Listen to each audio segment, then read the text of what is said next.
So yeah, I met Dr. Andy Rosenfarb a number of years ago, and as most of you know, I have a long history of glaucoma.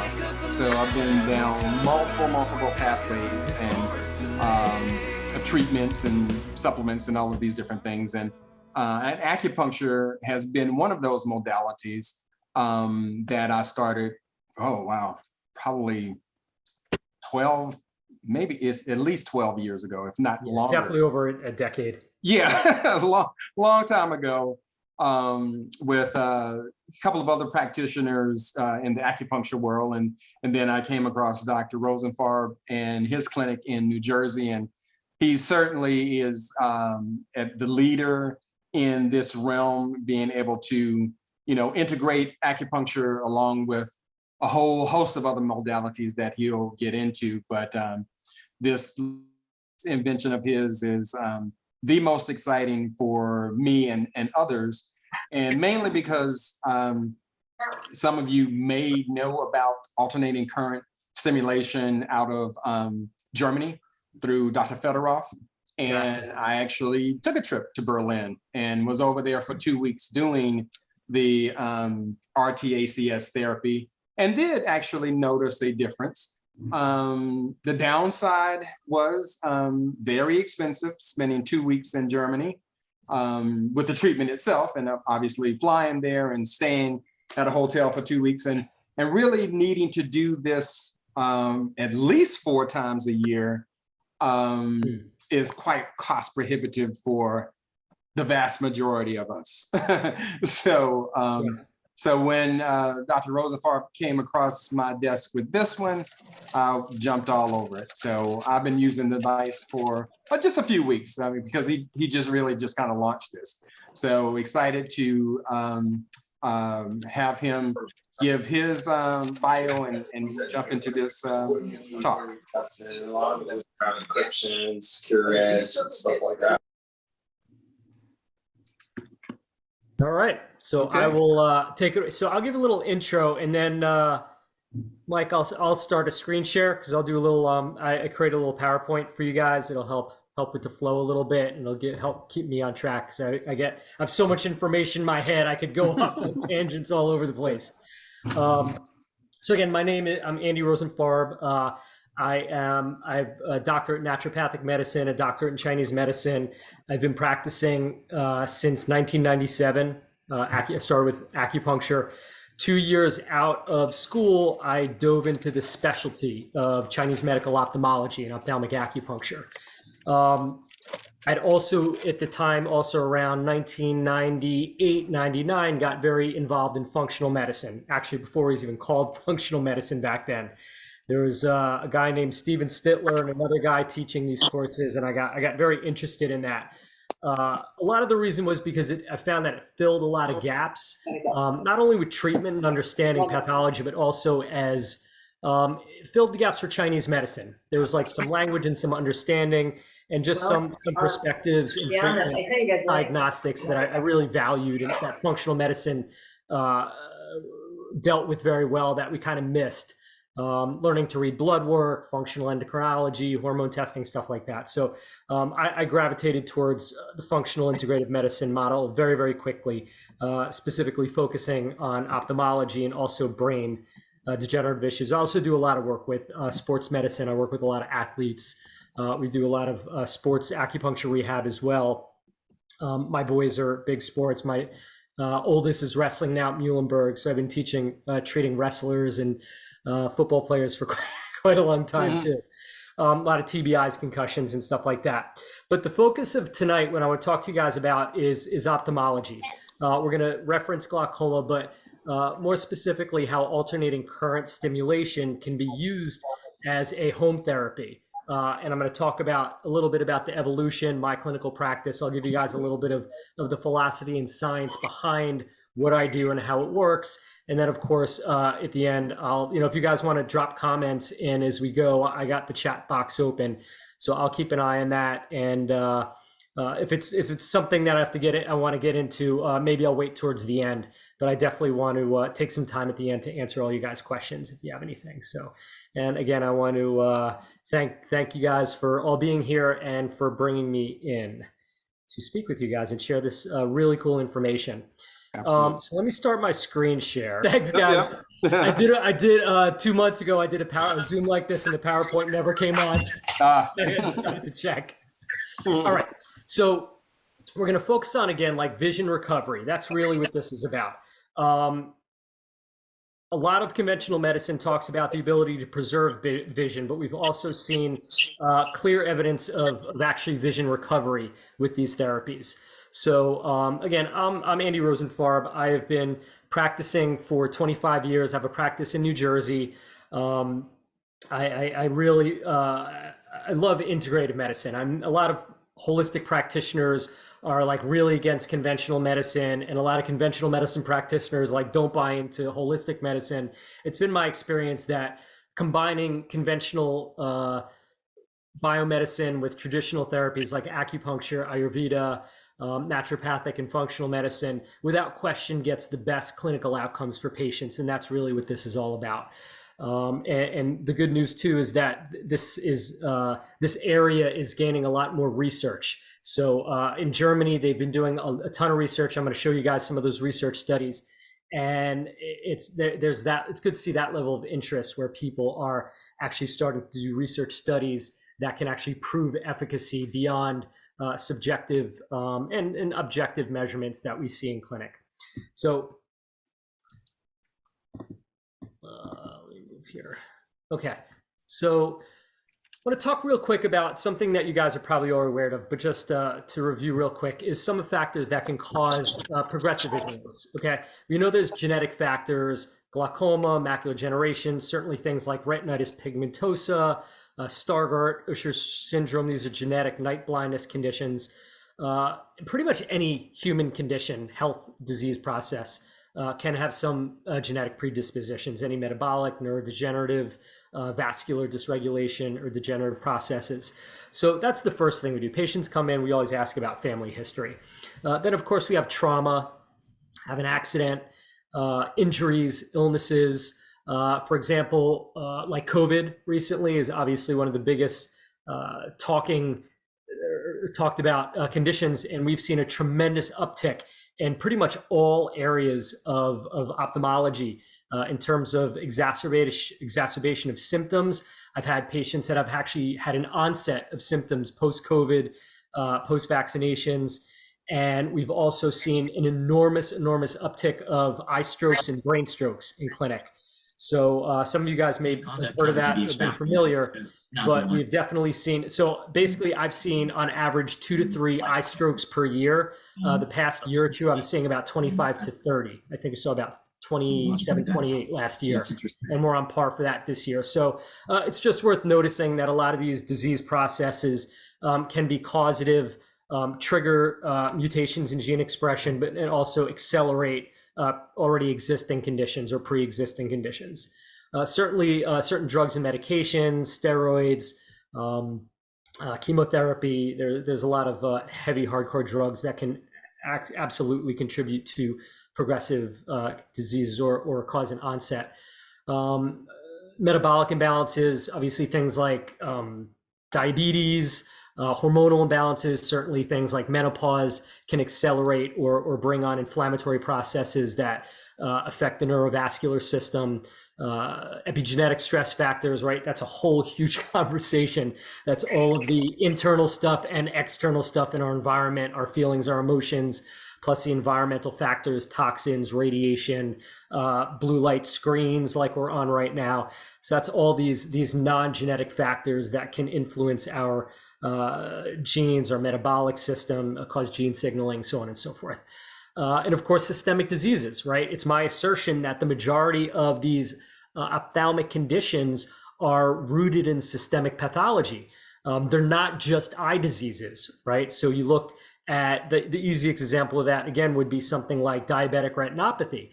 But we know certainly that certain conditions like macular degeneration, similar to you guys do a lot of work with degenerative disease like Alzheimer's, right? Plaque on the brain, drusen on the eye, cardiovascular plaque around the heart, right? It's the factors, it's just locating in different parts of the brain. Is brain inflammation causing plaque buildup, ocular inflammation resulting in drusen accumulation with impaired detox pathways, just like we get plaque in cardiovascular disease. So there's a common link between all those diseases. Other conditions like certain forms of glaucoma, certainly uveitis, Stargardt's, retinitis pigmentosa. It's been my experience most of these conditions are rooted in autoimmune pathologies, which is rampant, and it's getting to be more of a problem. Conventional biomedicine doesn't have that much in the way of dealing with autoimmune conditions. We have steroids, immune suppressants, and anti-inflammatories. So functional medicine, more traditional medicines like acupuncture and Chinese medicine as well, have a much better outcome when using these therapies to help people deal with and manage these types of autoimmune conditions, which ultimately can manifest as ocular ophthalmic diseases. So moving on, the next thing I really want to talk about is the big three. So there are of course seemingly infinite factors that can lead to progressive vision loss. And this also is very, very relevant for brain and a lot of other conditions as well, but more neurological conditions. So you can overlay the information I'm telling you here, obviously is related to vision, but there's a definite crossover with brain health as well here. So the three things we're really looking at here that I want to emphasize is circulation, inflammation, and oxidative stress. Okay, these are the real big three that I try to drive home when I talk with my patients, my students, and colleagues. So let's talk about blood flow first. Real simply stated, we need proper blood flow to the eyes. The retina is the highest oxygen consuming tissue in the body. Brain is second, heart is third. So I didn't know this probably till about 6 years ago, and I was very surprised to realize this. But it makes sense. It makes sense that these high oxygen consuming organs, when the vascular system starts to break down, either these blood vessels, these little tubes either get clogged or they break, right? They attenuate and start to break down. So when we don't have oxygen delivery to these cells of our eyes, our brain, or wherever else in our body, they break down and die, right? We need oxygen. So if we can't breathe, we can go for a while without food, we can go a while without water, but how long can we go without breathing? So all cells in our body are like little miniature versions of us. We cut off the oxygen supply, no bueno. So we also know that the blood, in addition to delivering oxygen, delivers nutrients, right? Micro macronutrients.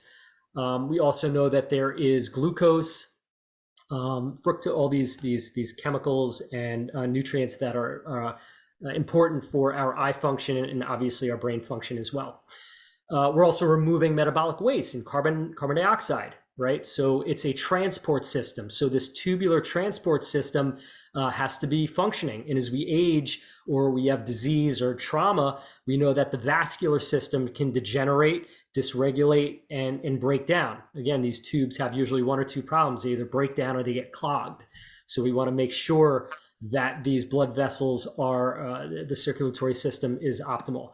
So that's an area that's really overlooked, right? We go to the eye doctor and there's not really that much conversation about the circulation, the blood flow to your eyes. It's a lot of the focus is just on the optic nerve, the cone cells, the rod cells, the photoreceptors, the ganglion cells, stuff like that. But there's not enough attention, in my opinion, really given to the hypoxia that can ensue and also the low nutrition, right? This poor blood flow means we're not going to have food and we're not going to have oxygen, starvation and suffocation.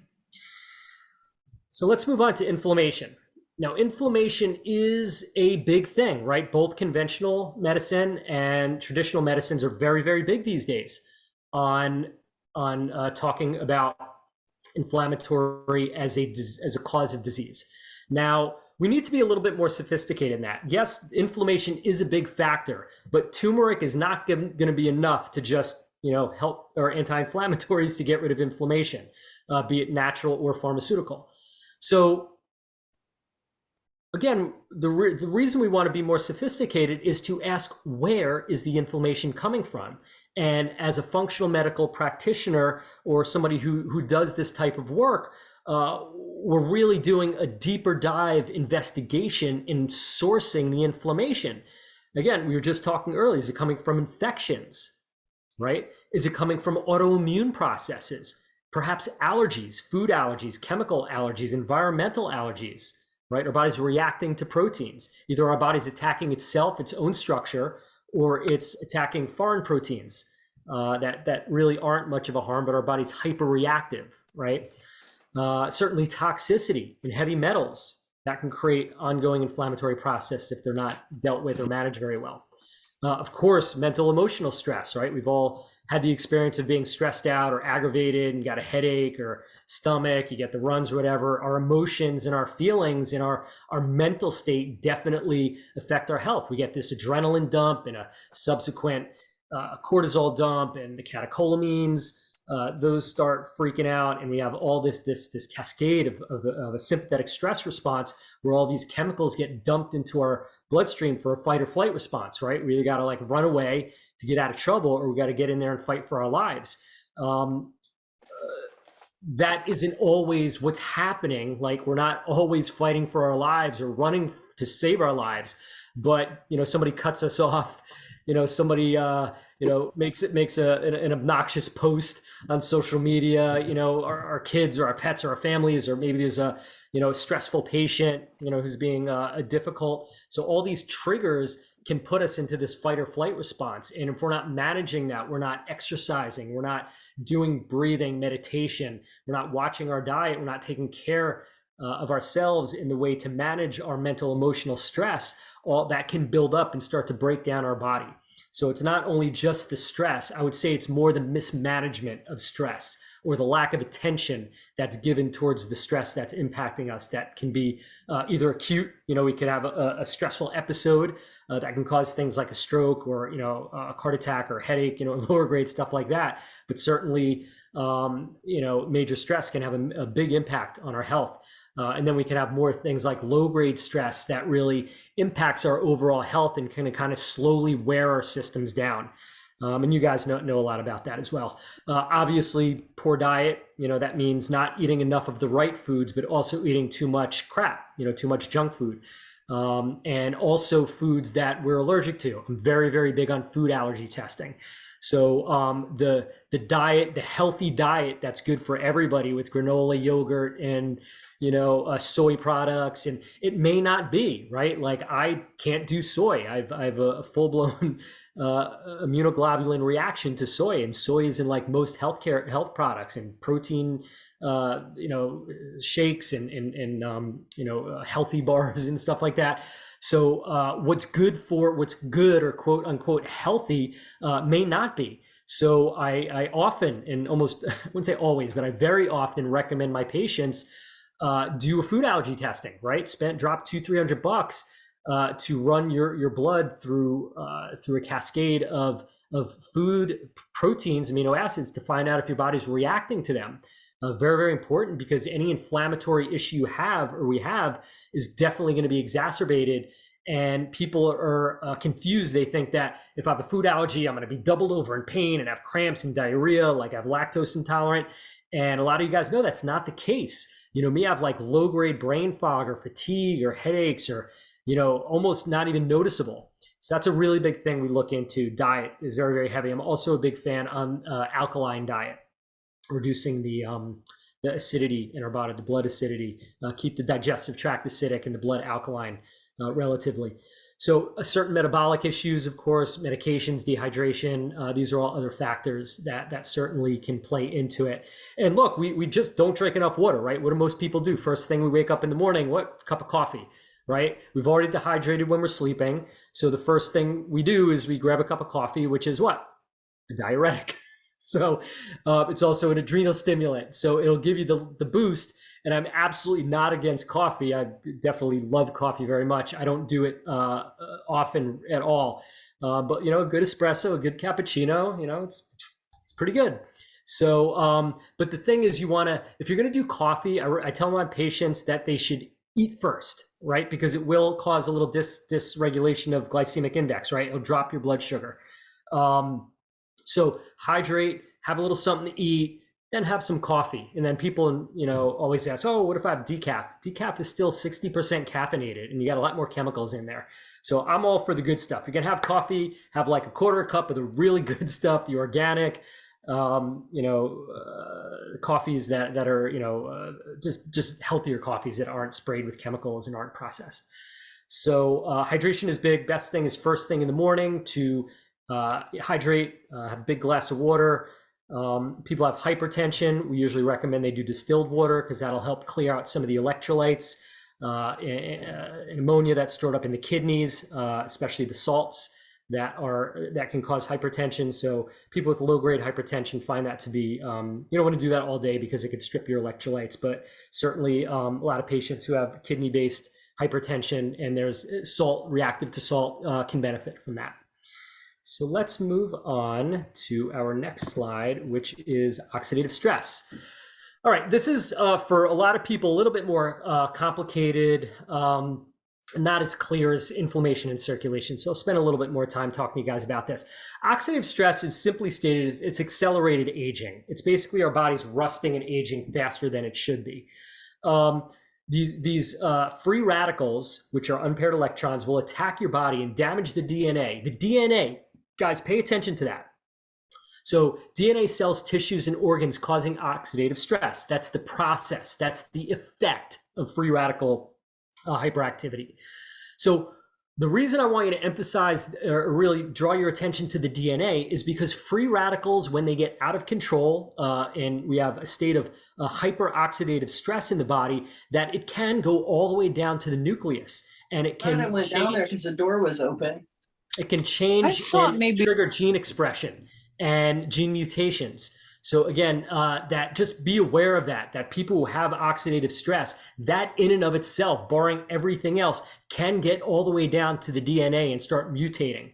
All right, so that's definitely something we want to keep in mind. And of course we think of all the free radicals, the things that cause oxidative stress and free radicals, pollution, medication, solar radiation, blue light, all things like that. So the cumulative damage of this hyperactivity of free radicals just leads to accelerated aging, just like we talked about. So, and we know that specific antioxidants have different functions, right? They protect. That's what antioxidants do. They have a very protective, it's like your insurance policy. They will protect, in this case, your eye cells. We have different antioxidants that protect the anterior compartment, the lens, the sclera, the cornea for sure. And then we have different antioxidants that work on the posterior compartment, more the retina, the photoreceptors, and the optic nerve in the brain. And that would be more carotenoid antioxidants. So without getting too into this, I have a whole presentation on my YouTube page called Carotenoids and Cataracts, where we talk about that whole role. But generally speaking, the glutathione type antioxidants are better for the anterior compartment, help with things like cataracts, help with anterior compartment inflammation. And the carotenoid antioxidants like lutein, zeaxanthin, astaxanthin, beta carotene, those will work better for the posterior compartment, specifically the nerves, the rods and cones, and the photoreceptors back there, also the optic nerve. So it's so important that we look at this, that we actually test in our clinic.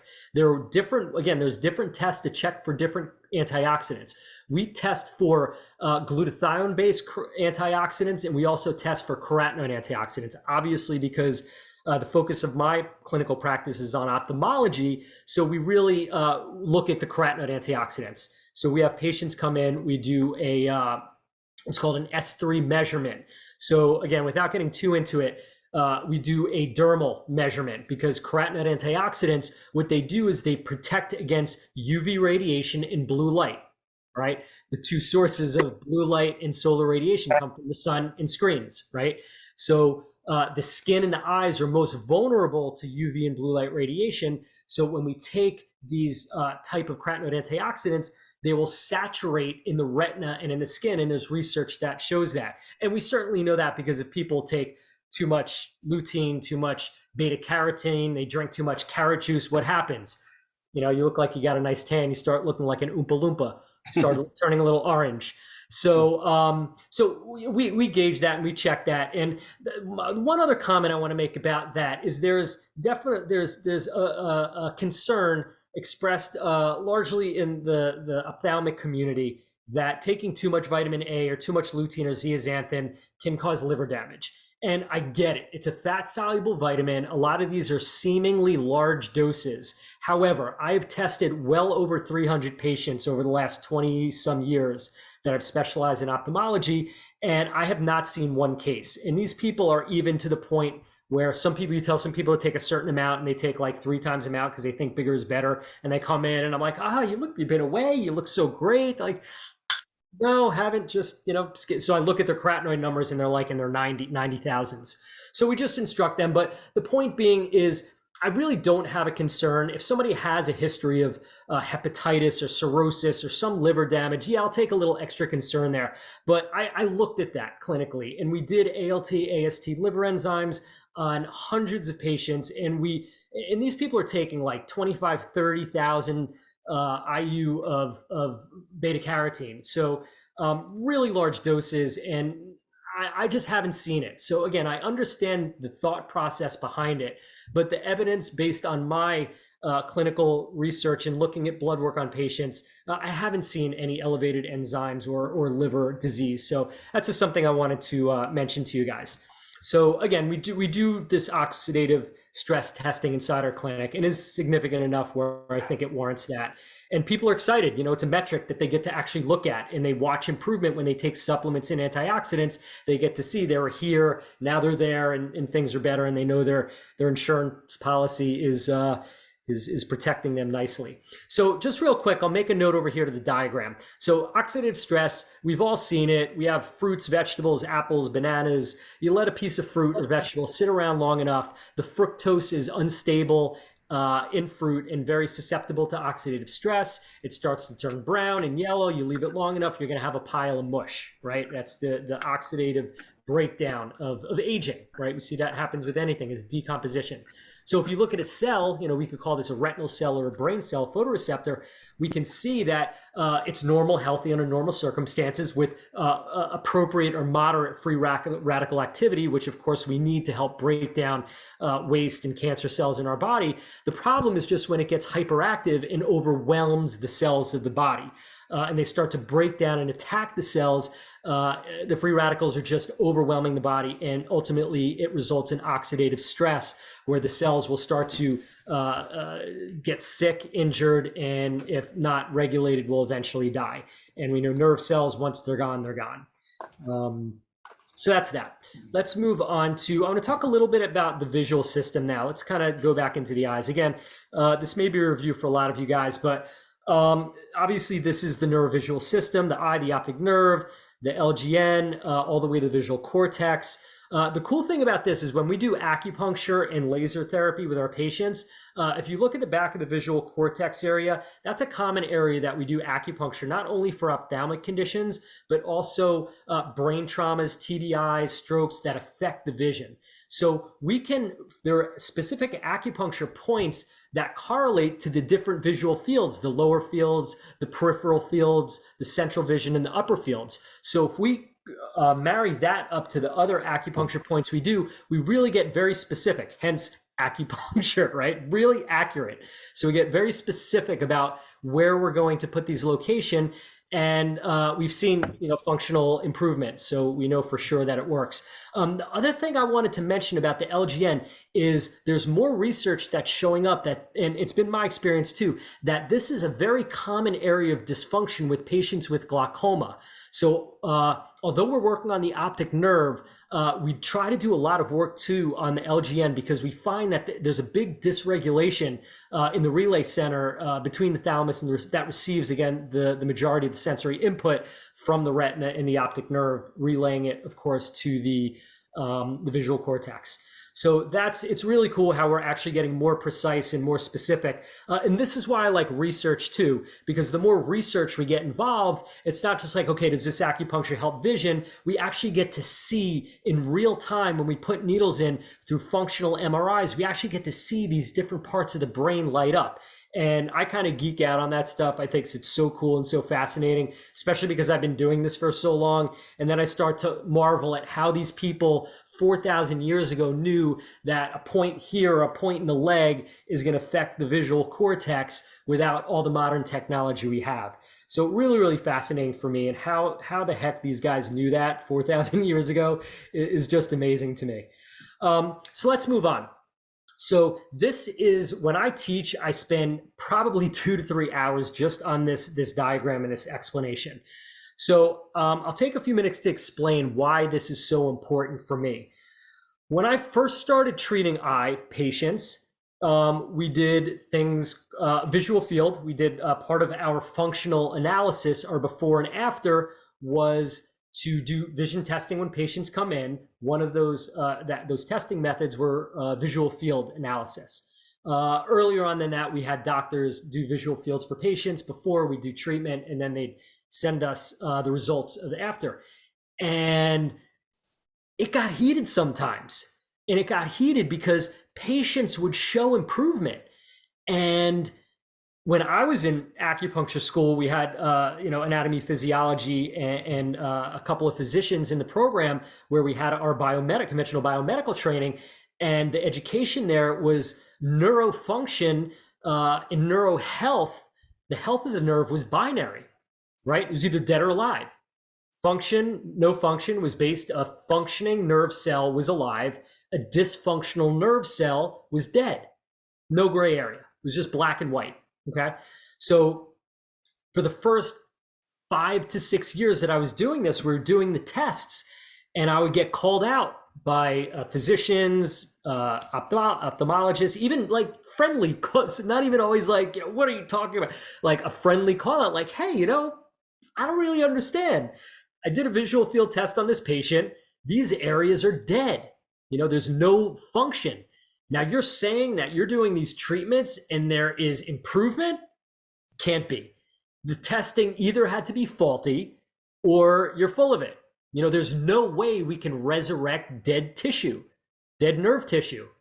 My response, I know, I can't explain it. I did not have a fair biomedical mechanism of action explanation of why and how this is working. Then I came upon a amazing doctor. You guys may know him because of the work you do, David Perlmutter. So he had a big clinic down in Naples, Florida, where he focused on Parkinson's, Alzheimer's, dementia, brain injury, stuff like that.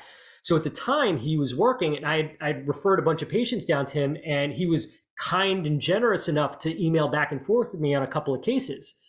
So I reached out to Dr. Perlmutter, and I had him in an email, and I said, I'm going to ask him because he's got to have some weigh in on this conversation.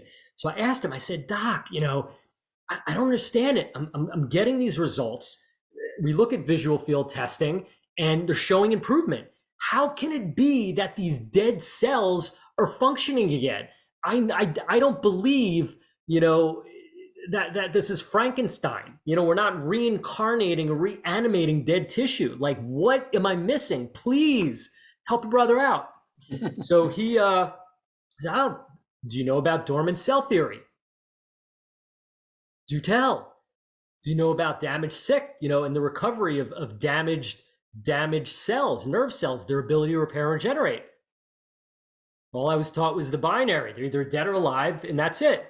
So he sent me a couple scholarly articles and a couple of emails with a basic explanation of what was going on. And literally, it was one of the biggest aha moments of my career, where it was like, oh, and like, you guys have to appreciate, this is like almost a decade of me banging my head against the wall. How and why does this work, and not having an understanding? So what I came to understand is that when patients come in, what they can see, their functioning visual capacity is what they see, right? That's a normal function of cell. And what the ophthalmologists and glaucoma specialists and retinal specialists were calling dead tissue was maybe part of it was dead, but part of it could be dormant, damaged, sick, and abnormal. So that provided the basis. Andy, Tom Lewis here.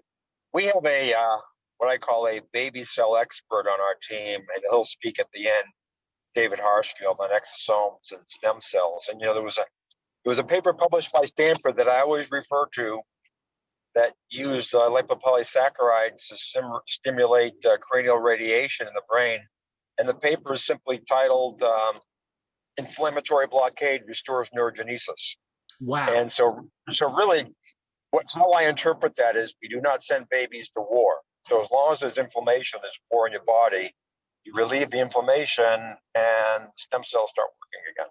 100%. And I did a couple of years ago, I did a similar presentation on stem cell, and that's exactly the point of my whole conversation. If the environment isn't hospitable, it's like pregnancy, right? If you don't have a hospitable womb, you can't get pregnant. If you have inflammation, a toxic environment, you can't plant seeds. So this has this very, very close relationship to that. So what we're doing with these treatments is we're causing a global stimulation of the visual system. Also, we're talking more brain treatments that we're doing of the whole, the central nervous system.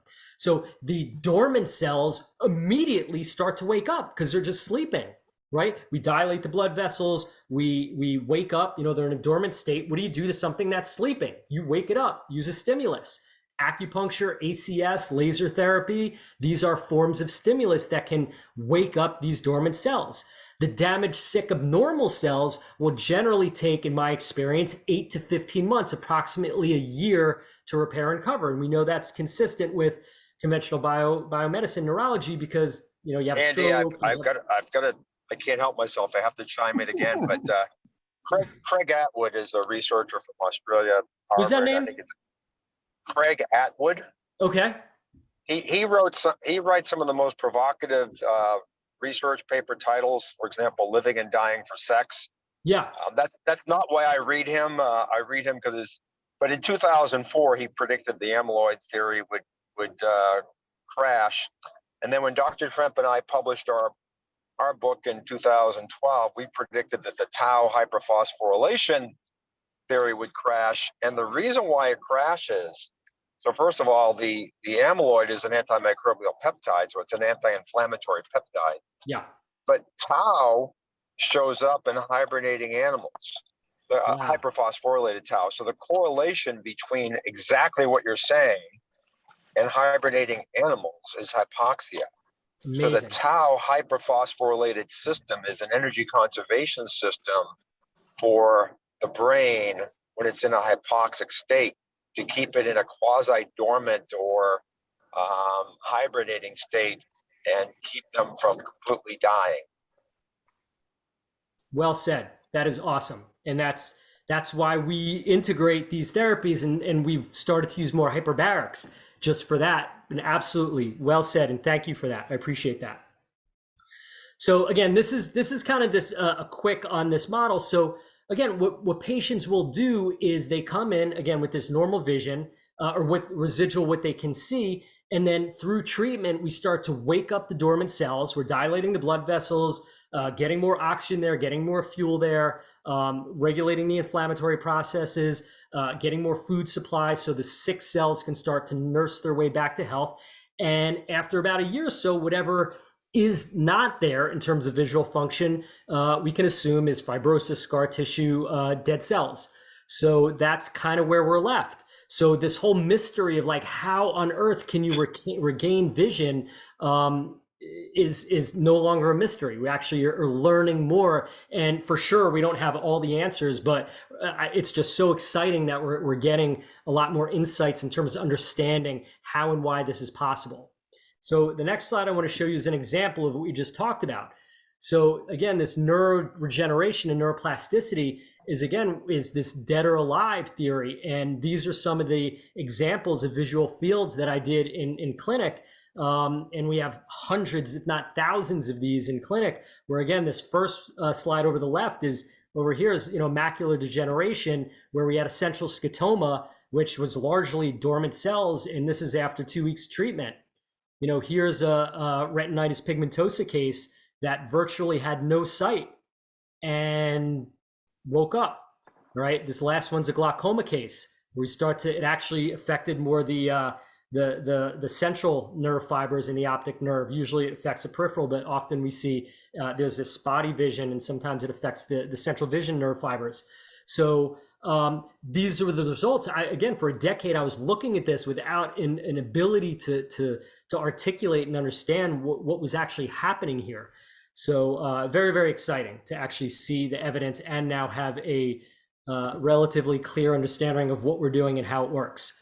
So let's shift over and now talk a little bit about alternating current stimulation, what it is, how it works.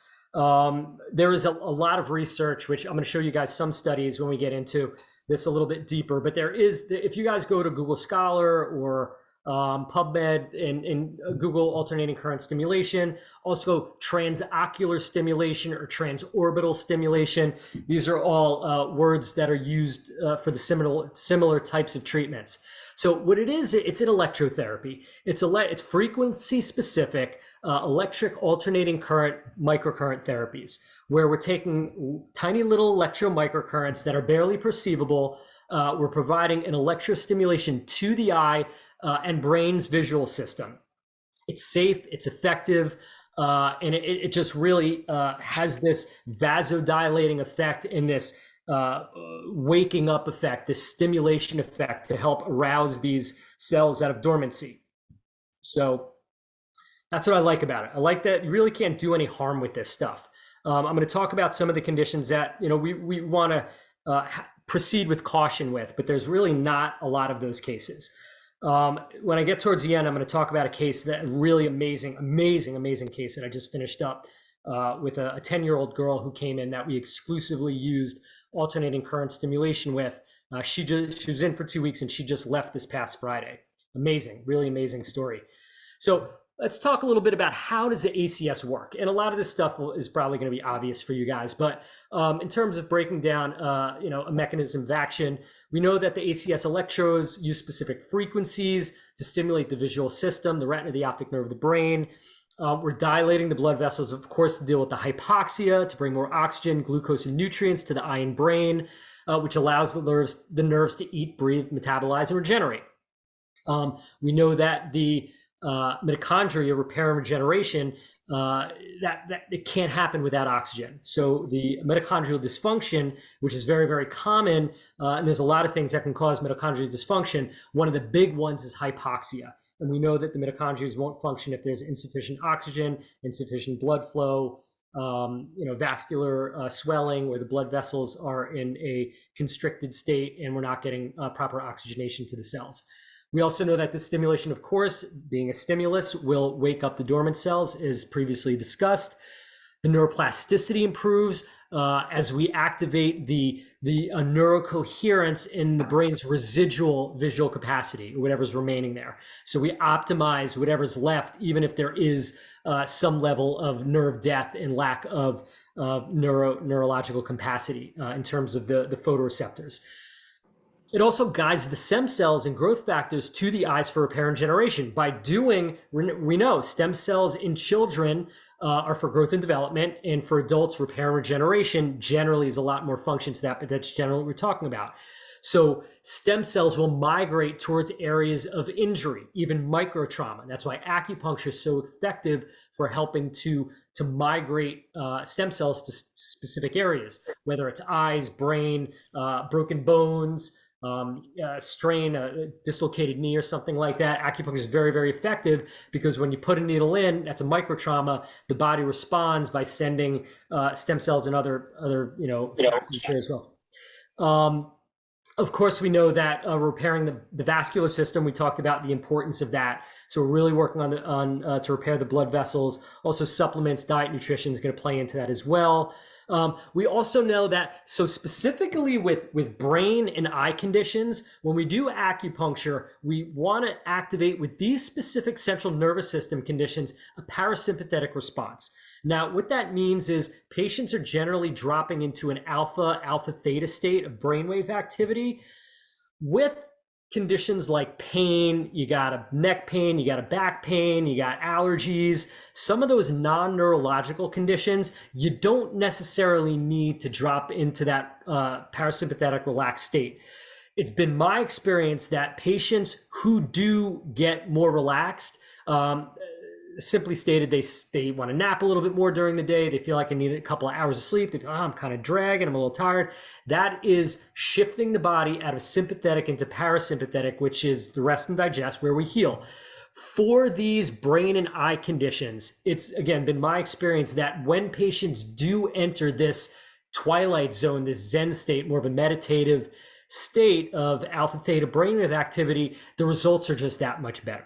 So patients come in, sometimes they have family members in and, they want to chit chat or we recommend they don't. We really try to help assist. We turn the lights down. We put, the binaural beats music going on. That really helps bring the brainwave activity down into these brainwaves to help relax the body a little bit. Really helps with results. So side effects, I just want to mention really quick, so what side effects does this have? The only side effects that we've seen is on patients who use the stimulation too strong. We actually did a clinical study where we had patients come in, we tested their vision, functional vision testing. We sent them home with the device for 30 days, and then they came back and we retested them. Upon inquiry, we found that some had reported mild headaches, and on further inquiry, found that they were just turning the device up, the stimulation up too high in terms of its intensity. Some of them also reported fatigue. And again, I think that was probably just activating the sympathetic nervous system response. Of course, there's some people who are just sensitive, and they could have kind of overstimulated the brain and put them into fatigue. Also, there was temporary blurriness by some people. And the reason that is, for some of the protocols that we use, we have the pads go right over the eyes. There are different placements that we place the pads around for different eye conditions. Most of them are right over the eyes themselves. And what happens is when you put the pads over the eyes, it creates a little pressure. So you're going to put some pressure on the cornea, and the C-shaped cornea may flatten a little bit, and that can create a very short-term blurriness or distortion of vision. Is the body, as you take that pressure off and the lens returns to a convex position, the vision, of course, will change. People with dry eyes or any of your corneal dystrophies, we always tell them they're going to be a little bit more susceptible to that. So just don't freak out if you take them off. Maybe don't put them on so tight. So there's a headband that goes around. Sometimes people keep them really tight.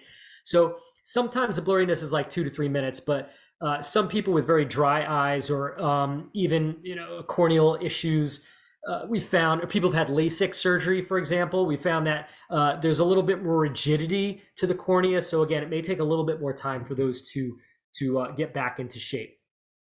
Okay, let's move forward. So here's where does ACS come from? Kind of like, pennies from heaven fall out of the sky? Not really. So I can't speak to all of where this came from, but I will speak to my evolution, how I came about my learning about this and incorporating this into my practice. So obviously I went to acupuncture school. I attended in 1994 through 1997 in San Diego, then went over to China and studied at Zhejiang College in Hangzhou, China, in Beijing, also in Shanghai University hospitals, where they used a tremendous amount of electro-acupuncture. So in the States and Japan, there's not as much electro-acupuncture used, especially Japan's more moxibustion and some other very light needle techniques. In China, it's very heavy acupuncture, a lot of electrotherapy. So I had a really, really good education over there on electro-acupuncture for brain, stroke, and ophthalmic conditions. So that was my first introduction into electrotherapy. Of course, we had a little bit in acupuncture school, but even when I was back then in school, there wasn't a lot of electroacupuncture used in clinic back then. So as I started to get into ophthalmology, a colleague and friend of mine named Mark Grossman, who is an optometrist and also an acupuncturist, about a year into me doing this, we formed a great relationship. It was probably around 1998, 1999.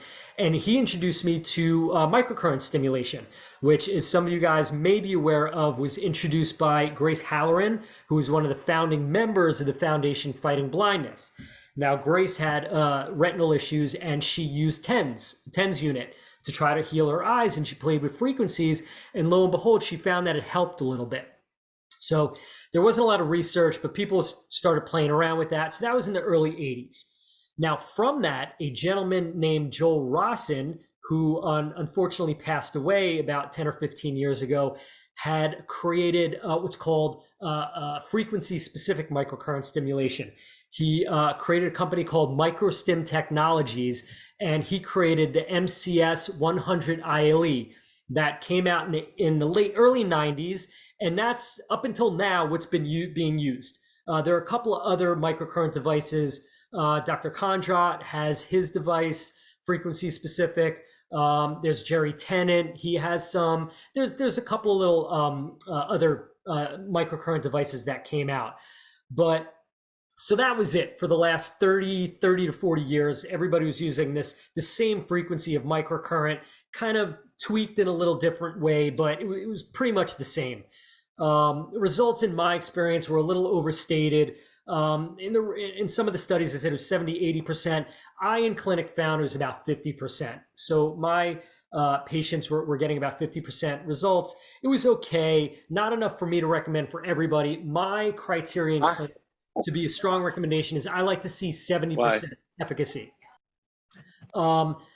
So once I started doing research in the early 2000s with Johns Hopkins and Southeastern, we became aware of a company called Oxidtive Technologies in Germany.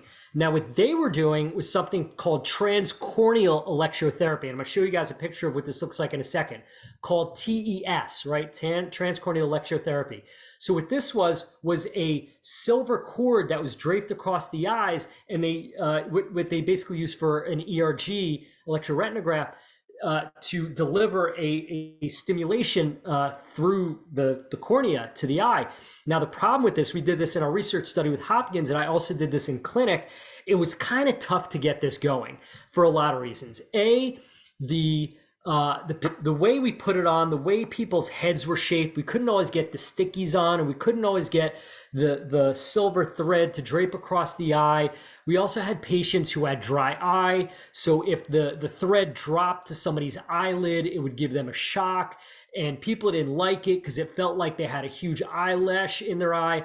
So I probably did it for about 3 or 4 months in clinic, and we did see good results, but it was just too cumbersome and uncomfortable. And I just kind of intuitively knew that I wanted to put it on the back burner and build a better mousetrap. But there was enough data out there and enough research through our study with Hopkins and Southeastern, coupled up to what we've seen online, to know that it was a viable treatment. And there was something there. I had to sit on it for a little while longer. So the studies we did with that was in 2012, 2014. During that time, I became aware of Dr. Fedorov's work using alternating current stimulation, the TTOS, the TACS, using brain EEG. And again, a lot of his work, which is interesting, is they were using the brainwave activities. One of the reasons they were doing that was to also make sure people were dropping into alpha state. So they wanted to see what was going on with the brainwave activities. After they figured that out and they got the brain mapping out, we kind of locked the frequencies in. We knew what worked. And I had a conversation with the manufacturers of the devices that Fedorov uses and his colleagues. He's trained quite a few people in Italy, Spain, France, in Germany, and Switzerland, I think. But I reached out to them because I wanted to purchase one of these devices to use for clinic, to start working with patients, like maybe 4 or 5 years ago. And they said, "Oh, Dr. Rosenfarb, we apologize. We know about you. We appreciate you." And we started talking about laser therapy because that's something else I do. And they said, "Look, we can't send you one because it's not FDA approved, but we're happy because you've been so generous and you talked about laser and very open with your work and being helpful. These are the frequencies that we found that are useful." So, thank you. You guys are awesome, man. So it actually happened to be frequencies that I had been using previously with my electro-acupuncture. I'd used actually 3 frequencies and I was narrowing it down to 2. And it turns out one of the main frequencies that they were using was the same frequency that I had been using, that I'd learned in China for the electro-acupunctures. So it was kind of all coming together. I was really excited.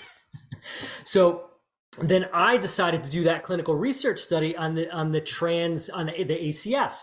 So I acquired a couple of devices and programmed them myself and I started using them mostly with kids, right? Because I created this AccuVision Junior program for children, because look, the 4, 5, 6-year-olds weren't having the needles, right? That just wasn't something that was on the table. But we had these kids come in with optic nerve atrophy and optic neuritis and autoimmune conditions and Stargardts and Ushers and all these neurological eye diseases where the ophthalmologists were kind of, look, we got nothing for you. And the parents were, it's your kid. You want to do anything you can.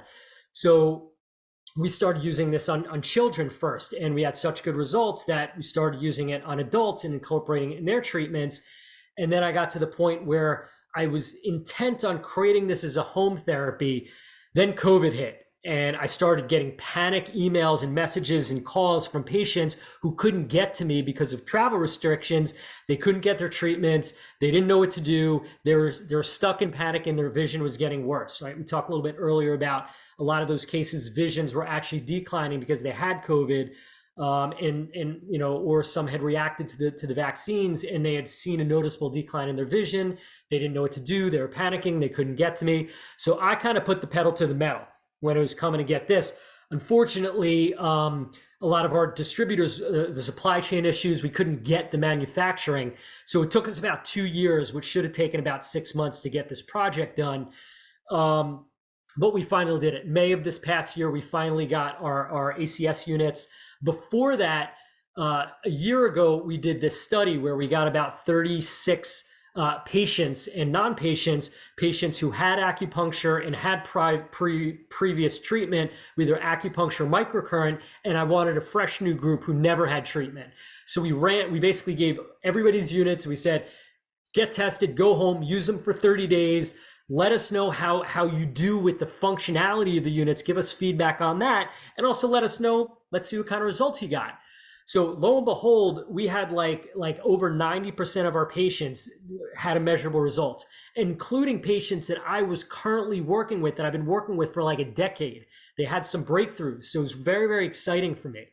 I'll give you guys and that's of course the ACS 3000 that we're using now. So one of those cases, those children pediatric cases, was a young girl who just came in. She finished up this past Friday. Mom was panicked. The girl had a brain tumor, and the tumor had affected her optic nerve tract, and she had barely had light perception in one eye. Right, that's it. I took a flashlight. The kid was like, I can't see anything. One eye, her eye was lateralizing because use it or lose it. So she had this lazy eye thing going on. And I told the mom, I said, look, it's a tough case. I was doubting myself. I'm like, I'll do my best. I don't really know what I can do for her. It's pretty advanced. I don't really have a lot of experience with this type of case.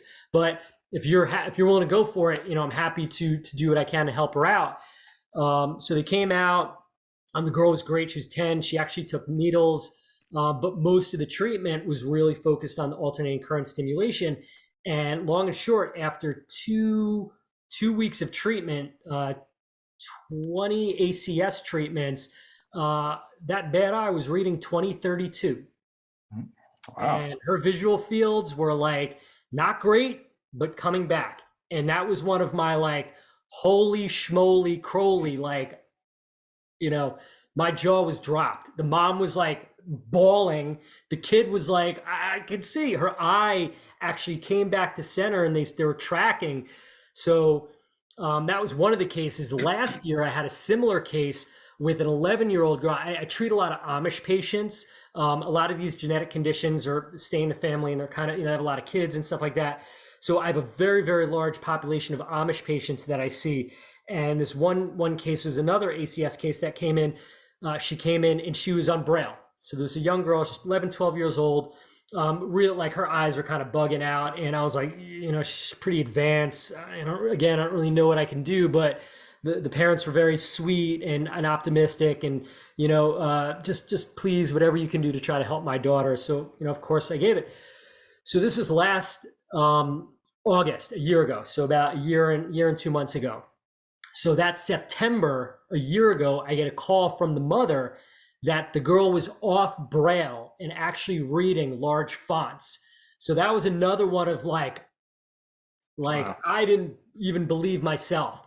So for me, the take home there is not to brag about me or how great this stuff is. It's about possibility. And more for me, it was a big lesson for me for doubting myself and what's possible, and just try. You got to try. You never know what's going to happen. Is it going to work for everybody? Of course not. But what about these cases that had no hope, that there was nothing available for them, and the parents and me and the kid, the three of us had the courage to just try something non-invasive, something that could help. And then we have these, these cases that are amazing. And of course, is every case like that? No, of course not. But some of these are pretty amazing.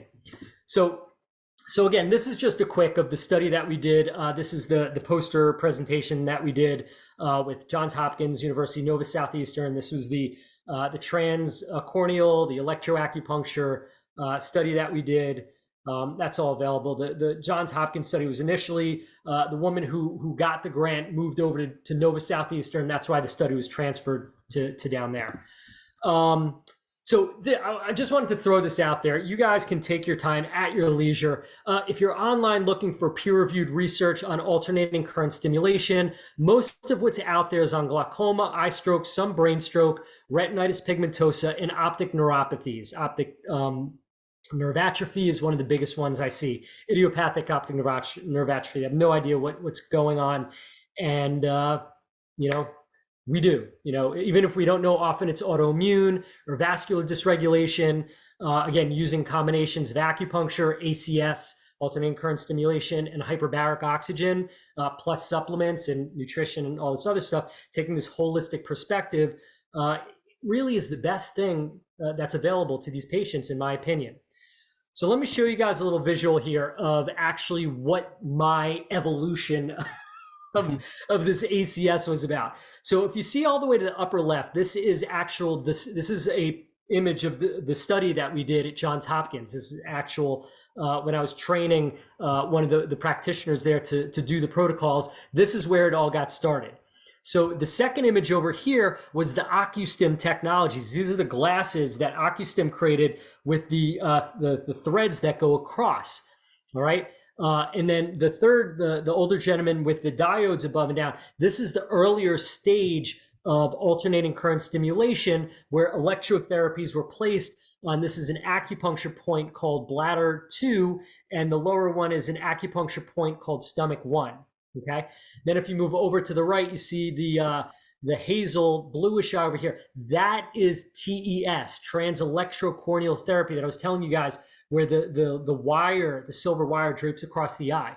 So again, that's what I was talking about. It was like, it worked, but it was uncomfortable, and people were getting zapped even in our study. I wasn't thrilled about that. So then again, we go down to the bottom. That's the more modern German ACS treatments, where the pads are usually over the prefrontal cortex, the forehead, sometimes above and below the eyebrows. So that was what they did. Then I started playing with these protocols and moving them around, including over the eyes, forehead, temples, under, and even into the masseter areas in the visual cortex. So we moved these stimulation around based on where what the condition is. And again, we have our basic protocols for patients to do at home, but myself and my clinicians that I'm training how to do this, there's advanced training for clinicians on where to place the pads to amplify the results for a specific condition that somebody's dealing with, whether it's brain, whether it's stroke, whether it's TBI, whether it's eye stroke, brain stroke, retinitis pigmentosa, glaucoma. What do we want to focus on? Okay. So that's a fun little image for you guys. And I see your questions mounting up. I'm getting nervous. I'll get there. All right. So again, we just got a couple more slides here.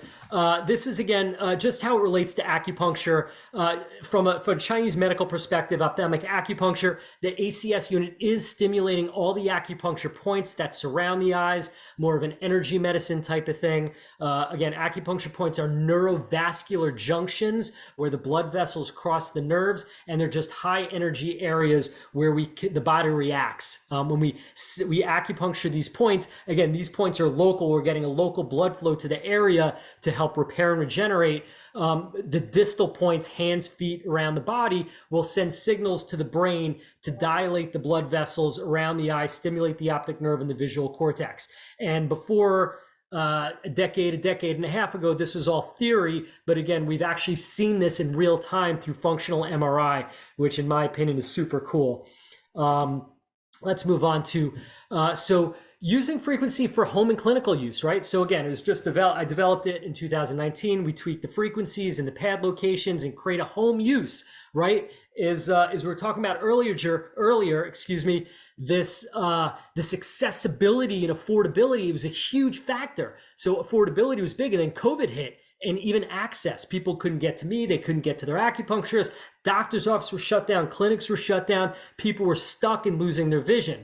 So that kind of really lit a fire under my rear end to get this going, to be able to offer this to people who couldn't travel, didn't have the money, they weren't working, people were going through economic distress. So we really wanted to make something that was accessible and affordable, that would actually work and help, and that was research proven. So again, the goal is pretty simply stated. We want to try to help you get vision back if possible, and then help you keep what you got in a safe, effective way that won't cause any harm, which is always what we're after. So safe and effective, of course, in our research, 90% of our patients showed objective measurable improvements. What that means is we did our pre-visual testing before, they did home treatments for 30 days, came back and we measured improvement, and 90% showed improved metrics: acuity, fields, color vision, contrast, all the functional visual testing that we do showed improvement. 70 to 80% reported subjective improvements. Now, why is that different? That number, if you're keen, you'll catch a difference between those two. Not everybody had advanced vision loss. So some patients really didn't have their early stage macular degeneration or glaucoma. They didn't have vision loss. Other patients had, like, maybe they went from 50 degrees of visual field to 65 degrees of visual field. You're not really going to notice that. 10 degrees to 25 degrees, yeah, you'll notice that. But here to here, it's not going to be very noticeable. And you also may not notice if you have 1 or 2 lines of improvement in your acuity, right? It just might not be perceivable. Your brain not pick that up. So it's like, I'm not sure, maybe I think I see better. That's why we test, because we want to hear subjective feedback from patients, but we also want a metric. So it's important for me to get both of those. So what kind of conditions do we actually help? I'm glad you asked. Macular degeneration, wet and dry, of course. Stargardt's, which is juvenile macular degeneration under the retinitis pigmentosa family. That means that kids or adults will start to get progressive vision loss. The macula will start to degenerate, not because of age-related neurovascular issues, more of an autoimmune condition. Sometimes it's early, 2-3 years old. Sometimes it shows up in the 40s. Of course, retinitis pigmentosa occurs, which is RP plus hearing loss, optic neuritis, optic nerve atrophy, all forms of optic neuropathies, diabetic retinopathy, which incidentally, of all the conditions, is the fastest to respond. I don't know why, but it is without question the fastest responding. Dry eye seems to be helping. I need more data on that. So I've had a couple of cases that's responded really well. I think it's good for that, but I'm doing more cases on that. For sure, retinal detachments or eye injuries, without question, retinal occlusions, eye strokes, any ischemic neuropathies, CRVO, NAION, and any retinal dystrophy. So any neurovascular issues, whether it's acute, chronic, it's an episode, or it's degenerative. So let's move on here. So who shouldn't use? It's also very important. We use extreme caution with anybody who has epilepsy and seizure disorders, right? Just you don't want to use too much brain stimulation. Any metastatic brain tumors. We've had a lot of inquiries for patients who have benign or old histories, a history of brain tumor. I'm not too concerned with that. It's if there is metastasis, if there's active proliferative cancers, I'm a little concerned there, and I'd probably recommend not. But there are other therapies we can use. Uncontrolled eye pressure, right? Or frequent severe migraines, right? Stuff like that. Anything where there's like hyperactivity or a lot of cerebral inflammation going on around the head. So, but there's really no known side effects, you know, other than we talked about a little bit of the fatigue, maybe a little bit of headache, blurry vision, if you overdo it. Haven't really seen anything. So, and we have currently about 400 units out. So since May, we have about 400 people who've purchased and have been using units. And, you know, other again than a little fatigue, some people have a little complicated figuring out how to use it, but we haven't really had any negative feedback from anybody yet, which is great. So again, in short, I'm really big, as you know, on this integrative therapy. It's my belief system that integrative therapies, conventional biomedical with traditional integrative Chinese medicine, functional medicine, naturopathic medicine, Ayurvedic medicine, without question, produces the best clinical outcome for patients. My motto for our patients and our practitioners is your vision is our mission. See, AccuVision, that's how we roll. All right. So one of the last few slides here is, again, driving home this idea that it is integrative, right? We're looking at ophthalmology in the middle. We have psychology, stress, neurology, cardiology, immunology, different treatment strategies, ophthalmic acupuncture, naturopathy, functional medicine, electrotherapies, laser therapies, hyperbarics, nutrition, supplements, food allergy testing, herbal medicine, Western herbs, Chinese herbs, Ayurvedic herbs.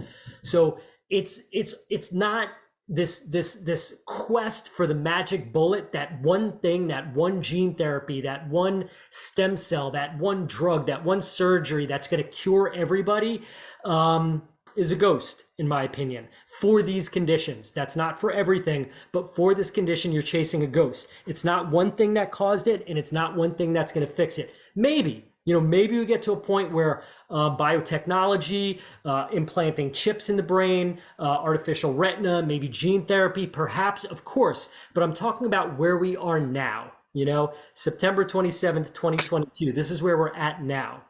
I also am very big on recommending ACS as part of a comprehensive treatment strategy. Again, we talked about using ACS, ophthalmic acupuncture, supplements, eye qigong, eye yoga, daily exercise, eye exercises, exercising your body, stress management, hydration, sleep habits, diet modification, so on and so forth. You guys know all about this. So again, it's this idea that this is a holistic treatment, right? It's a holistic treatment. So we have to look at it as such. In conventional ophthalmology, is relatively myopic, no pun intended. They just all they see is the eyes. I tell her there is a body attached to this eyes that you have to consider, and strides will be made when conventional ophthalmology understands the systemic nature of most of these conditions. Of course, barring traumatic injury. So the message is clear. There is hope. Just have to search. You just have to. We have to be willing to continue to search and ask questions, and be open, receptive to what's available to us. So I'm going to stop my screen share and start to attack these questions. Before I get to these, anybody have anything burning or urgent? Because I know we're creeping up on our 90 minutes. I do. Very impressive talk. Thank you. That's my comment. Very impressive and very encouraging. Very exciting technology. Thank you for your work. It's so exciting. Yes. Yeah. Again, you take cases like these two young girls that I talked about, and I have volumes of other similar cases like that. You see people come in a clinic, and a lot of other patients and my staff like, oh, I feel so bad for, oh my God, it puts things in perspective. Poor kid. And I'm like, no, not poor kid. Poor kid. The poor kid is the poor kid that didn't know this treatment existed. that's Right. still desperate at Absolutely. home, dying for something, some hope. Now they have hope, and they got traction, and things are showing results. So it is exciting. So thank you for that comment. And Andy, I've been on this journey for many, many years. Yeah. And that's really what it boils down to. Finding practitioners like you who can bring that hope to others. So, that's kind of what I bring to our community, because I've been to 90+% of everything out there. And of course, I never say 100% because there's always something evolving. Always something. So yeah. But Andy, my other comment would be, a lot of these conditions you migrate into them very slowly. A couple of weeks of treatment you might find that if someone does a treatment, daily for a year, you might get a completely different outcome. 100%. Our philosophy is everything's log linear. So in other words, the Gaussian or asymptotic curve. So it may be that in some of these refractory people, they're heading towards a path where they can recover, but that trough is so low for so long before it escalates up into a solution. So I think as you go forward, some of these refractory people should be a lot of people don't have the endurance for long-term treatments. And it's sad because it's a long-term that got them into the condition. So we have to reverse that process. Such a great point, and that's true. It's the immediate gratification. Everyone's like, I want it now. If I don't see results in a week, I'm out. Like, it's a mindset, right? It's a global mindset. Everybody, and it is. Pharmaceuticals have done amazing things for us, but one of the negative things is they've really, amplified this idea of immediate gratification when it comes to health recovery and alleviation of symptoms. Not everything is take a pill or do a surgery and it's going to get better. Wow. Dr. Curter and I try to set expectations.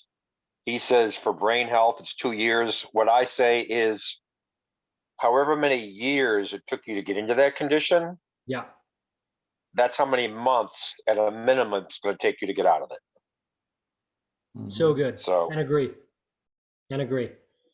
So you want to attack some of those questions? Yes, sir. I'm on it. Very time. Father, grandmother, parents. Okay. Please cover potential. Yeah. So optic nerve cells, absolutely. So again, that just follows the model we were talking about. We have dormant cells, we have damaged cells, we have normal functioning cells, and we have dead cells. There's a mix in there. What we want to do is try to get as much blood flow, oxygen, and wake up the cells and just nurse them back to health. So whether it's a retinal cell, a ganglion cell, photoreceptor, rod cone, brain, whatever area that is, the principle is the same. So that's a lot of the big part that I try to drive home when I teach. Even my acupuncture students are like, what's the protocol for this? And I'm sure, you docs get that too. Colleagues want to know, what's the magic protocol? What's going to get the brain working again? What's your Alzheimer's protocol? It's principle over protocol. You follow the principles, you're going to get the results. Protocols come second, and they work sometimes. But when we follow these principles, that's when we really get traction, in my experience. Absolutely. Yes, I like that a lot, Andy. I'm gonna throw in another comment. Yeah. I didn't say anything about cataract, but see, the lens is the largest single cell in the entire body, and the retina is the most vascular. The lens is the least vascular. So you have that huge discrepancy just in the eye alone, and it may be because of the avascular nature of the lens that it may just take longer for your therapy to work in cataract. Yep. And again, it's looking at the oxidative stress and just using things like, one of the biggest things we use is Can-C eye drops, which are like NAC and glutathione. That's your best thing. But in Israelis, I'm sure you probably heard about this. The Israelis are actually working on a drop that reverses. I'm sure they're going to do it. They're actually creating a drop that basically reverses cataracts, which is amazing. So you have very, very interesting dichotomy there. The hypervascularity, the most vascular and the least vascular, right in the same organ structure. Eye doctor states that in some of my veins, both eyes are large. She said it could be genetic, but watching it, Suggested I get lutein and zeaxanthin. Okay, so lutein, zeaxanthin, again, those are your carotenoid antioxidants that are going to help with the protection, specifically from UV radiation and blue light. They're not really going to help that much with vascular health. So if you're looking for supplements like that, again, basically for vascular health, you're looking at things more like turmeric can help, for sure ginkgo biloba for brain and eye health. So those are going to be more your vascular support. The lutein zeaxanthin, again, is more of a carotenoid antioxidant that's going to provide antioxidant protection. So a little bit of distinction. Again, one's more for neuroprotection, for antioxidant protection. The other one's for vascular support. What can be done for the beginning of the onset of cataracts? Great question. Can see eye drops and taking oral NAC. N-acetylcysteine is great. Intraocular venous engorgement can be secondary increase in intracranial pressure. Yeah. Sam Byrne. Yeah, he's got a great with eye exercise and his supplements. He's good friends with Mark Grossman. I've talked with Sam a bunch of times. Pressure behind my eyes twice a day. It can mean a lot of things. Sinus and eye strain are the first two things I would think of. If you have maybe too much screen use, those are the first thing I would look at. Eye fatigue, redlining your kind of eyes. So I need a little bit more. Distilled water is distilled water. Somebody asked about best brand. Just distilled water is just void of any electrolytes. So what it does when you drink it, it acts like a magnet and it brings sodium through the urine, so you get rid of the salt. Just a functional strategy I picked up probably about 20 years ago. Early on, right and left cataracts. Retinal detachments. Yeah, so retinal detachments, they basically go in, you're down for 2 weeks, they put a gas bubble in or a silicone and you're basically down for 2 weeks. And then they say, go home, let's just see how it heals. That's when we again use things like alternating current stimulation supplements, hyperbaric oxygen, and ACS and electro-acupuncture to help with that. Really, really good results in terms of the improving or maximizing the recovery.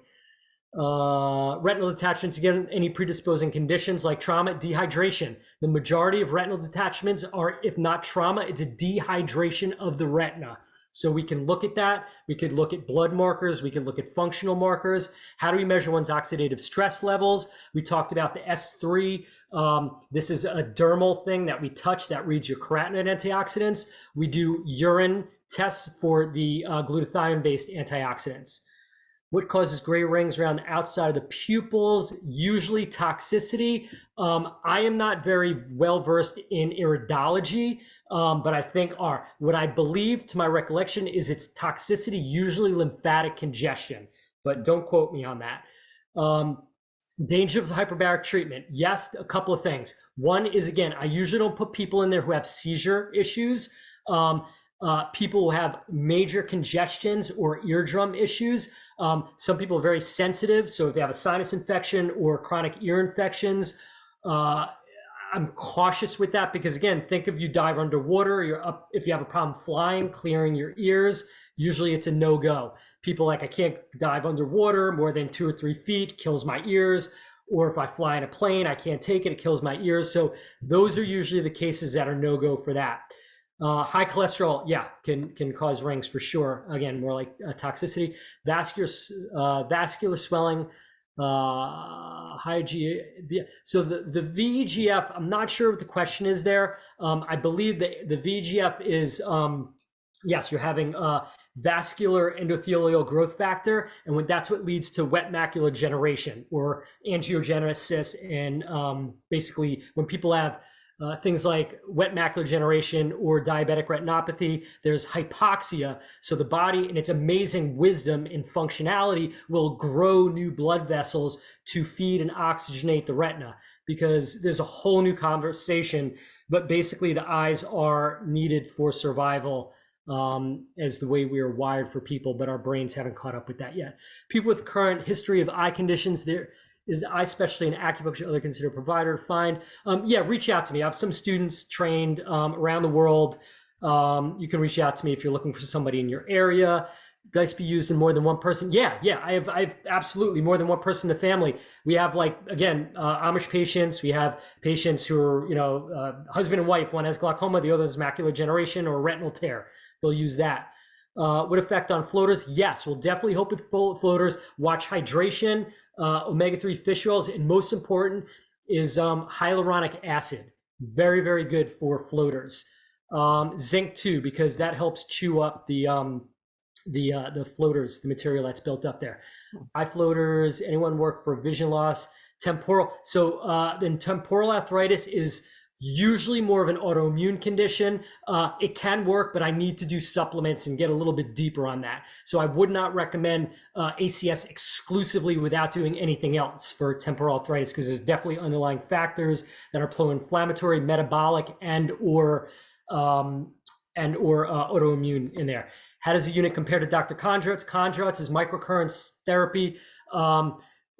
I don't know all the specific frequency of Kondratz, but all I know is that patients who've used his didn't get the best results, have used mine and had gotten results. And that is just feedback from patients. That is not making any claim. I've utilized that in the past, and I will tell you that your device is far less expensive than that device. Yeah, expensive, absolutely. Yeah, far less expensive. And that, thanks for mentioning that. That was a big part. So a lot of devices are, $6,000, $8,000, $12,000. And one of the reasons it took me so long to manufacture it is because I wasn't going to sell this for $3,000, $4,000, $5,000. And if I couldn't get my manufacturing costs down, which took me a year and a half to get, I wasn't going to do this, because everybody else is like, again, I don't know what their manufacturing charges are, but I didn't want it. I didn't want my price point had to be under $2,000 for me to make it work. So yeah, thanks for that comment, Mike. Nearsightedness, not sure. The eye exercises are definitely better. I have eye qigong videos. If you email me, any of you guys on this call, I will send you a link. Actually, I could send it to Dr. Mike. If you want to send it out to the group, yes, I'm happy to give you guys, it's usually $20, but I'm happy to send you guys a free link to the eye exercises. Feel free to use them and share them with your friends and family. Can this help anyone struggling with effects of detached retina? Yes, absolutely. Will help recovery. Even things like eye stroke 10 years ago, we've had patients come in and they still saw improvement. Is a treatment for children's vision? Yes, yeah, it can definitely be used for children, all types of eye diseases. The focal point, I would probably recommend doing vision therapy on top of that. Familiar with Bates method? Yeah, Bates is awesome. Get back into eye exercises. The eye qigong works really well as well. Behavioral optometry, huge fan of that. Yes, definitely integrates well with everything we do.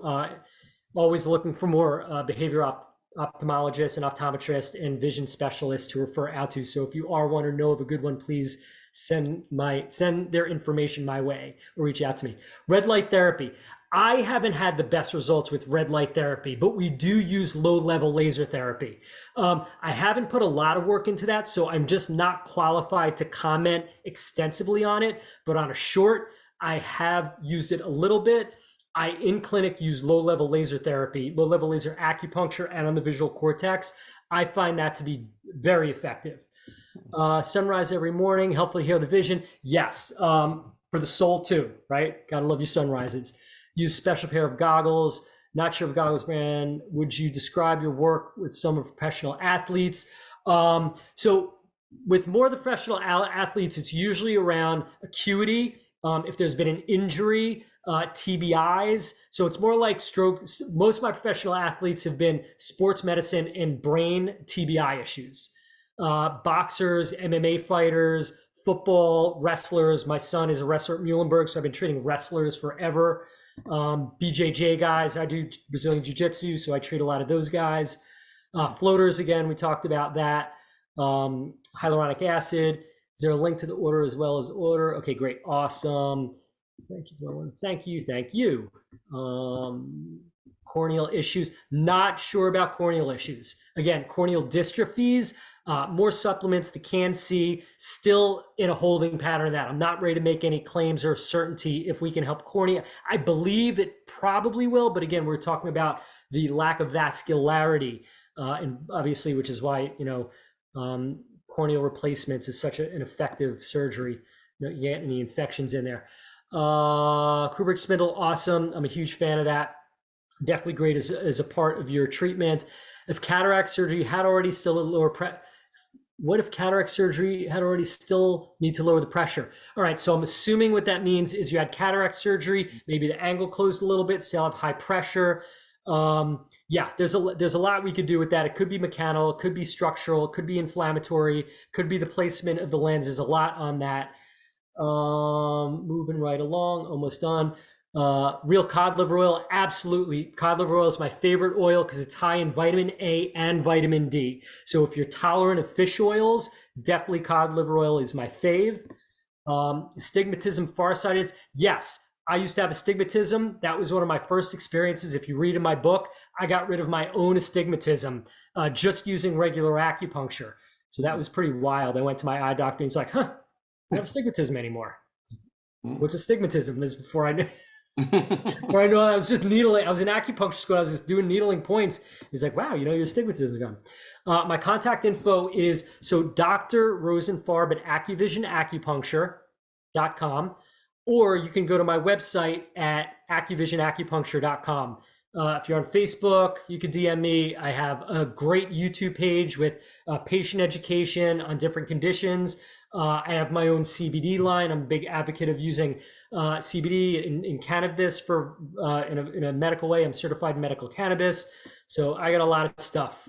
And tell people, you know, what a typical, you know, if you come to your clinic, Yeah. you come for a day or 2 days or 3 days, or what's a typical? Typically, new patients come for 2 weeks. All right, that's my recommendation. I always recommend patients come for 2 weeks if possible. Now, I know a lot of patients can't do that. So some patients have kids. 2 weeks away is impossible. So what we'll do is we'll condense those treatments and we'll compress it into 5 days. Some patients are just like, I just want to get started. I need something. I can't get here. So we'll do a 3-day intensive, like a quick start. So I usually don't recommend that, but look, I get it. People are busy. People have stuff going on, and we just have to create different programs for people's schedules and their availabilities.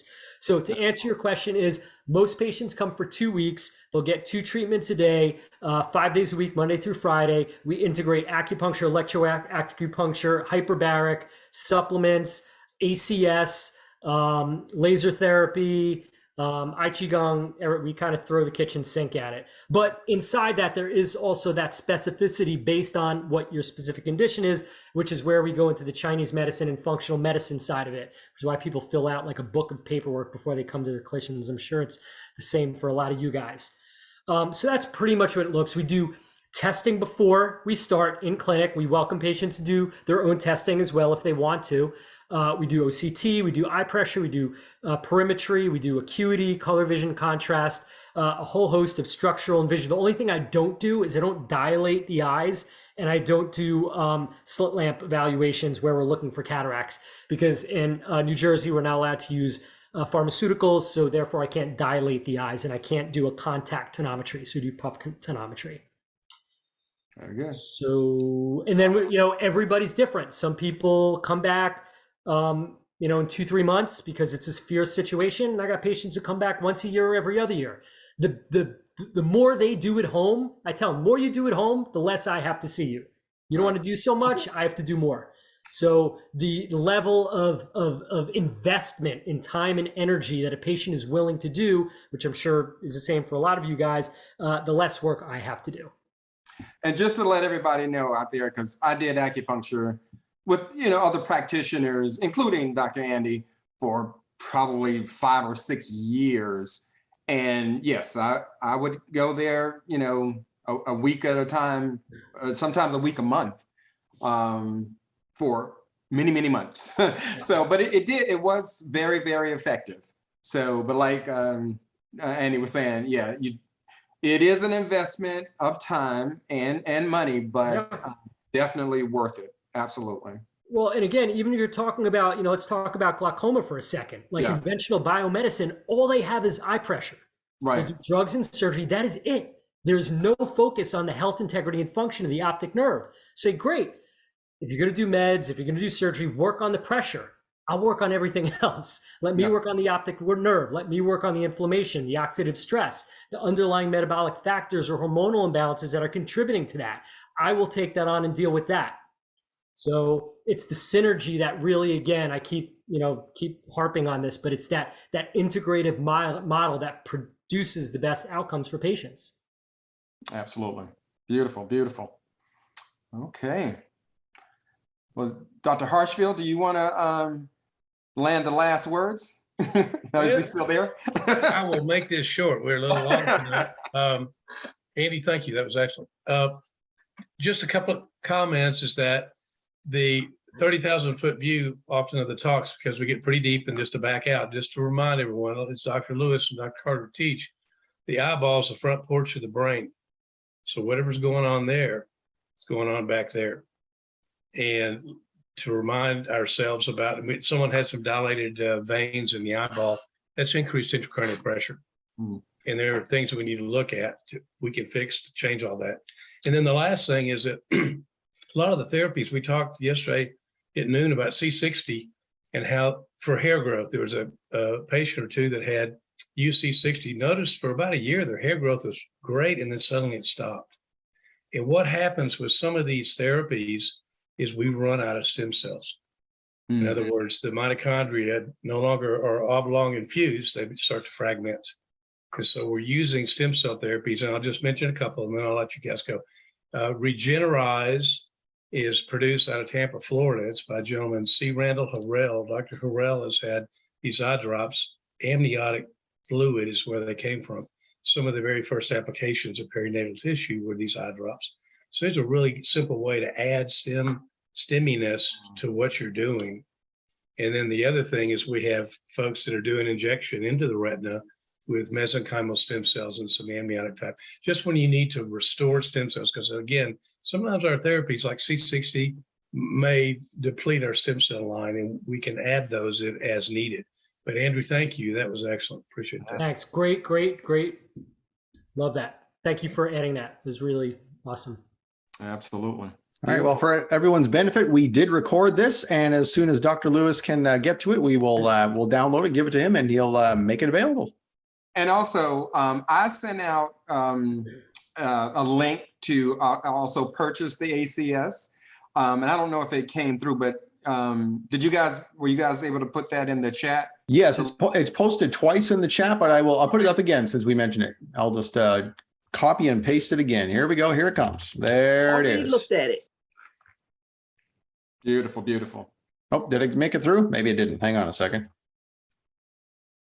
Nope, that's not. I'll post it there in just a second. But yeah, so I was wondering about that.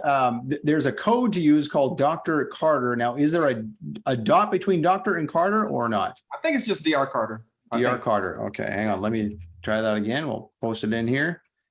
All right, so we'll just correct that code, and here it is. Okay. And that is for the unit that is Dr. Rosenfarb. That's a $1,700 unit. Is that right? $17.99. $17.99. Yeah. Okay, Doris has already bought one apparently. Oh, beautiful. No, I just looked at it as soon as you posted it. Okay.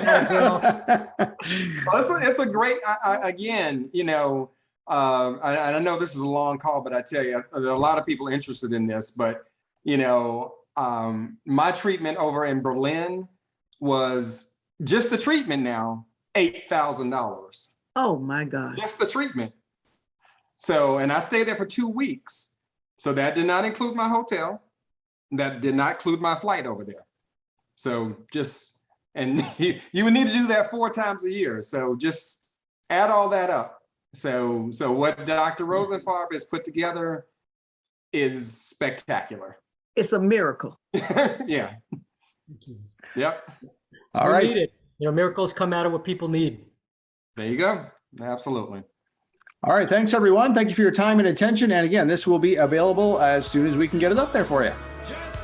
Thank you. Thanks, Great everybody. Have a presentation. great night. Great Great information. being with you. You can come back and see us. Absolutely. Absolutely. Thank you. Thank Take you. care. Good night, so much. everybody. Bye. Bye-bye.